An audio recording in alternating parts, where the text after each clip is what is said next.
Hello and happy holidays!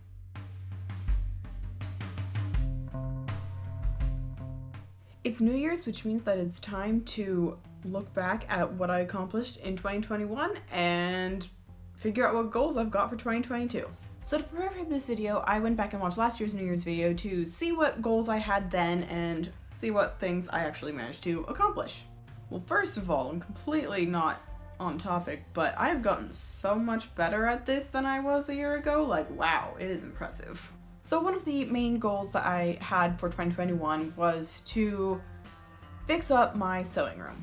I managed to do a small amount of that. I got a shelf and organized my fabric and wigs on that, and I also got magazine holders to organize my patterns. All of this is stuff that I covered in my 6-month review video that I did in July when I didn't have any other content, and I have not done anything else to fix up my sewing room since. So on that note, one of my goals for 2022 is to continue the fixing of my sewing room. I've got a lot of stuff that is living in very non-permanent places, lots of boxes, lots of stacks of fabric and bags and fabric and all sorts of stuff, and things need to find actual permanent homes that are not in the way and get used as well, which is an excellent segue into the next of my goals. So one of my goals that I had for 2021 was to finish at least one full costume. I did not do that. I have made a valiant attempt with my Aziraphale cosplay, but I decided to start my trying to finish it by the end of the year a little too late in the year, so it's not quite done yet. That said, I did manage to finish some things, like as you have seen in my previous video, I managed to get a decent amount done on Aziraphale and have been continuing since then. I also managed to finish making my Mollymauk coat, which I had been working on for over 2 years. So while I didn't necessarily finish any full costumes and actually didn't get a whole lot of work done, to be perfectly honest, I did still get some things done and made progress on things, and that's not something to sneeze at. So on that note, my next goal is to finish at least 3 costumes next year. There is a small amount of cheating here in the fact that most of the things that I will be potentially finishing next year are things that I already started, either this year or last year or the year before, because I have a lot of things that are just things I've been working on for a while. But I will still manage to finish at least a few.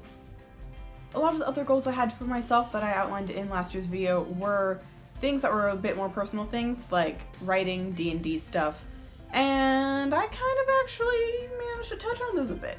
I did start a writing project this year, which was not something that I had done for a while, so that was fun, and hopefully I will make more progress on that this year. As for D&D, I started DMing a game that we stream, which has been super fun, and my goal for 2022 for that is to get back to a more regular schedule, because we sort of fell off there a bit, and it's a little hard to keep up with something when you have an uneven schedule, and so I'm hoping to get that more on a roll, you know? As for things that I managed to accomplish that were not goals, I got back into reading this year. I graduated college 6 years ago, and because I was an English major and so was reading constantly for 4 years, I was sort of burnt out.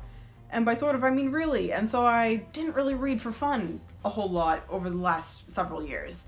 But this year I got into the Grishaverse books, and that just sort of kicked off a renewed love of reading, which I am so happy happened because I used to read all the time as a kid, and so not having that for a significant portion of my adult life so far was sad, and now it's back, so we're happy there. As for 2022, I've already mentioned my goals of fixing up my sewing room more and getting at least 3 cosplay projects done, but I also would like to continue growing this channel. Over the last year, I have managed to reach nearly 30 followers, which is pretty cool, and I've gotten a lot more views on several of my videos than I used to. I've still got a ways to go before I hit the 1,000 subscriber mark and 4,000 watch hours mark that requires monetization. But if I manage to get that by the end of 2022, that would be cool, hint hint. Honestly, reaching monetization is more realistically more of a 2023 goal, because I've only started really seeing growth in the last couple months. But still, you never know, things happen. So if by this time next year we get to that point, that would be super cool. Anyway, thanks for watching my super rambly New Year's resolution video, and I hope you all have an absolutely wonderful New Year's.